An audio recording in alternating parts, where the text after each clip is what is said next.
পাকিস্তানে ছড়িয়ে পড়েছে মাঙ্কিপক্স বা এমপক্স।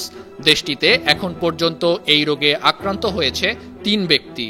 সংক্রমণ ঠেকাতে তাদের রাখা হয়েছে কোয়ারেন্টাইনে। আর এসব বিষয় বিবেচনায় হটলাইন চালু করেছে বাংলাদেশ স্বাস্থ্য অধিদপ্তর। মাঙ্কিপক্সের লক্ষণ কারো মধ্যে দেখা গেলে দ্রুততম সময়ে 2টি নম্বরে যোগাযোগ করতে বলা হয়েছে। নম্বর দুটি হল 16263 ও 10655। শনিবার এক সংবাদ বিজ্ঞপ্তিতে এই তথ্য জানায় স্বাস্থ্য অধিদপ্তর। অন্যদিকে শাহজালাল আন্তর্জাতিক বিমানবন্দর, চট্টগ্রাম শাহ আমানত বিমানবন্দর ও সিলেট ওসমানী বিমানবন্দরে জারি করা হয়েছে বিশেষ সতর্কতা।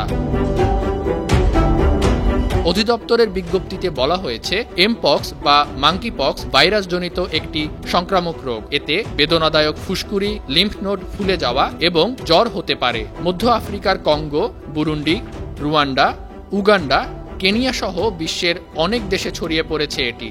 আপনার শরীরে এর কোনো লক্ষণ দেখা দিলে অথবা আক্রান্ত ব্যক্তির সংস্পর্শে এলে বা সংক্রমিত দেশ ভ্রমণের 21 দিনের মধ্যে এই লক্ষণ দেখা দিলে 16263 10655 নম্বরে যোগাযোগ করুন। এদিকে এমপক্স বিস্তারের ব্যাপারে বিশ্বব্যাপী জরুরি স্বাস্থ্য সতর্কতা জারি করেছে বিশ্ব স্বাস্থ্য সংস্থা। সংস্থাটি বলছে, মাঙ্কিপক্স এক প্রকার সংক্রামক রোগ। এর উপসর্গ অনেকটা জ্বর বা ফ্লুর মতো। এ রোগে আক্রান্ত ব্যক্তির সংস্পর্শে এলে এমনকি শ্বাস প্রশ্বাস থেকেও অন্য কেউ এতে সংক্রমিত হতে পারে।